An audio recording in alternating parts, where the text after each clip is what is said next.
Dosen homiletika yang saya hormati, saya rindu untuk bercerita tentang latar belakang dari permasalahan ini, yaitu di mana manusia lebih banyak mementingkan ikut dunia ini.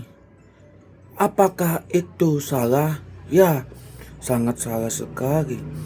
Karena ketika kita ikut dunia ini, semuanya akan mengalami kebinasaan di dalam hidup kita. Ikutlah kepada Yesus supaya kita tahu mana yang benar dan yang tidak benar. Apakah kita masih mengikuti keselamatan yang sudah Tuhan kasih? Kalau seandainya belum, ayo kita alihkan fokus kita hanya untuk menyenangkan hati Tuhan. Jangan buat hati dia sedih lagi. Tiket keselamatan itu ibaratnya seperti tiket pesawat terbang yang mempunyai jadwal pada pukul 10 pagi. Tapi sayangnya kita datang jam 11 siang. Apa yang terjadi? Udah pasti kita ketinggalan pesawat tersebut. Begitu juga dengan tiket keselamatan itu. Kita harus menjaganya dengan sebaik mungkin supaya jangan kita tidak masuk ke dalam kerajaan surga. Kita harus sadar bahwa kejahatan kita itu tidak ada artinya. Kita harus tinggalkan kejahatan itu supaya kita beroleh hidup yang kekal. Ayo kita kerjakan keselamatan kita dengan takut dan gentar. Jangan terlalu santai hidup ini. Walaupun banyak kesempatan, pergunakan kesempatan itu untuk bertobat. Bertobat dari masa lalu. Kalau dulunya sering selingkuh, jangan lagi kita lakukan. Kalau kita sudah berubah,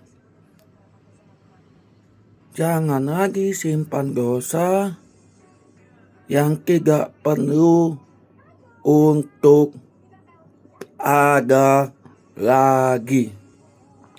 Tapi kita harus mengikuti teladan Tuhan yang lemah lembut dan rendah hati. Jangan sombong, karena apa yang kita punya itu asalnya daripada Tuhan. Jangan memegahkan diri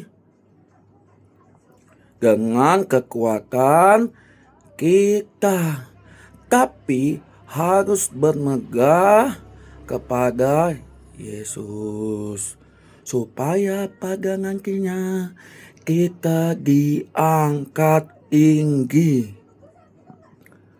Jangan kita sampai nama kita tidak tercatat di dalam kitab kehidupan di sorga. Mumpung masih bernapas, ayo kita berjuang menyenangkan hati Tuhan. Jangan sampai kita tidak dianggap lagi oleh Tuhan karena kita tidak mau bertobat. Dengan kata lain, tidak mau mengerjakan keselamatan itu sendiri. Kita sadar bahwa kita ini bikinannya Tuhan Allah. Kita harus bisa mengasihi diri kita dan mengasihi orang lain, supaya firman Allah itu tergenapi. Harus kita menjadi pelaku firman yang hidup, supaya kehidupan baru itu ada di dalam diri kita. Ayo kita bergegas untuk menerima panggilan ilahi di dalam hidup kita dengan cara merespon setiap firman Tuhan. Ayo kita patuh taat kepada ajarannya, supaya hidup kita diberkati Tuhan.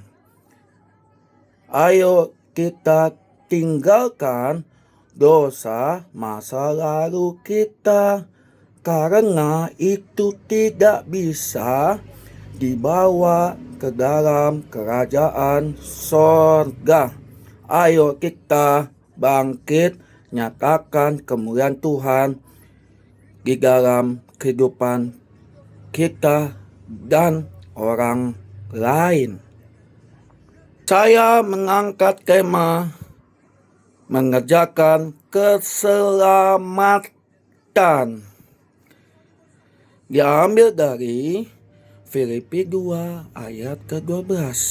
Kerjakanlah keselamatanmu dengan takut dan gentar. Takut dan gentar artinya kita menghormati, patuh, taat kepada kedaulatannya Tuhan.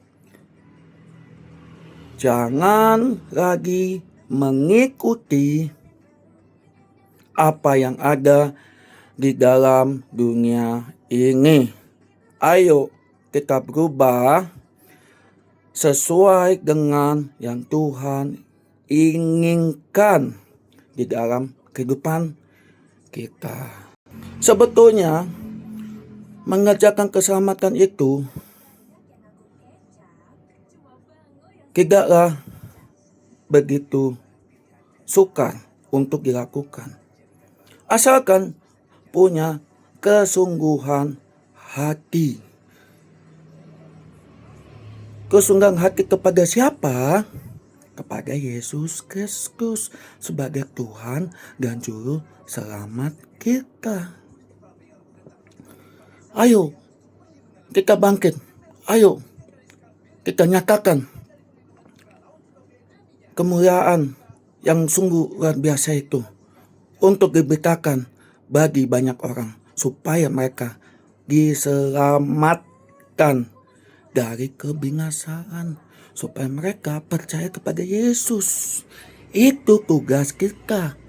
Janganlah lagi mengingat masa lalu, karena masa lalu tidak membawa perubahan. Paham ya di sini bahwa kita juga harus dituntut daripada Tuhan adalah mengerjakan keselamatannya yang sudah Tuhan berikan di dalam kehidupan kita. Jangan anggap sepele keselamatan yang sudah Tuhan kasih. Jangan sekali-kali anggap sepele ya, karena itu tidak ada gunanya. tapi kita harus cepat meresponi akan panggilan Allah yang luar biasa itu untuk kita ambil yang baiknya daripada firman-Nya, supaya kita menjadi pelaku firman yang hidup, bukan sekedar hanya bisa kita dengar saja. Ayo kita lakukan firman itu. Ayo kita fokus kepada firman Tuhan supaya hidup kita diubahkan. Jangan lagi mengingat masa lalu kita. Masa lalu tidak membawa kepada perubahan. Saya ambil tema ini dengan judul mengerjakan keselamatan, diambil dari Filipi 2 ayat ke-12. Kerjakanlah keselamatanmu dengan takut dan gentar. Pertanyaannya adalah, bagaimana caranya agar kita bisa melakukan atau mengerjakan keselamatan di dalam kehidupan kita? Saya catat, yang pertama adalah taat pada firman Tuhan. Diambil dari Yohanes 14 ayat ke-15, di mana kita dituntut untuk menjadi pelaku firman yang hidup, supaya hidup kita diubahkan ke arah Kristus. Karena Kristus mau kita berubah yang lebih baik lagi, dan tidak lagi memikirkan dunia ini, karena kita rindukan untuk hidup di dalam kerajaan sorga. Amin ya saudaraku. Jangan lagi ikuti dunia ini, gak ada gunanya. Ayo kita respon firman Tuhan. Ayo kita lakukan dalam hidup kita, supaya hidup kita beroleh keselamatan untuk hidup di dalam kerajaan surga. Poin yang kedua, bagaimana caranya agar kita bisa mengerjakan keselamatan di dalam kehidupan kita. Yang kedua saya catat adalah menjauhi dosa dan hidup yang kudus. Diambil dari 1 Petrus 1 ayat ke-15 dan ke-16. Artinya gimana? Kudus itu artinya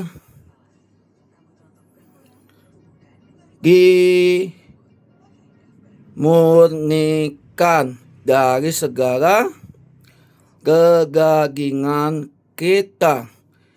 Hidup yang benar-benar untuk tulus, ikhlas, tanpa bercacat celah di hadapan Yesus. Karena pertobatan berasal dari kata metanoia, berbalik dari segala kejahatan kita, atau berbalik 180 derajat dari segala kejahatan kita kepada jalan terang Kristus. Jangan sampai kita tertinggal di dunia ini oleh karena masih mengikuti dunia yang penuh dengan kebinasaan. Ayo kita respon firman Tuhan dengan baik dan yang benar. Ketiga, poin terakhir adalah bagaimana agar kita bisa mengerjakan keselamatan di dalam kehidupan kita. Poin yang ketiga adalah bersandar pada kuasa Tuhan. Sekali lagi, bersandar pada kuasa Tuhan.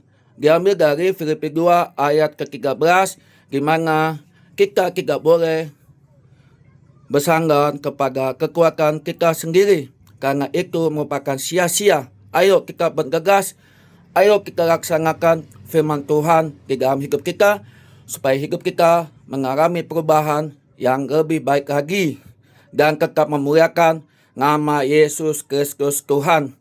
Saya ingin memberikan kesaksian di mana Tuhan memulihkan keuangan paman saya Roberto dari kebangkrutan yang memang tidaklah mudah untuk dicapai oleh manusia itu sendiri.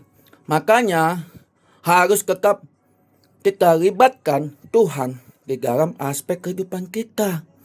Makanya di situ ada kebosan keuangan yang terjadi atas kehidupan paman saya Roberto Pantede, dan pada akhirnya kita keluar dari utang-utang pribadi yang selama ini terlilit sampai beberapa tahun. Saya bersyukur bahwa utang paman saya Roberto bisa terbayar lunas walaupun dengan cara cicil. Saya bersyukur sekali. Wow, hebat kuasa Tuhan itu terjadi atas kehidupan paman saya Roberto Pantede. Sebelum saya tutup, saya akan memberikan kesimpulan, yaitu kerjakanlah keselamatanmu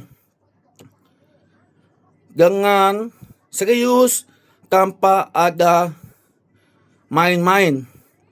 Ayo kerjakan keselamatan itu dengan tidak berbantah-bantah supaya kita jangan hidup di dalam kebinasaan, supaya kita memperoleh hidup yang kekal.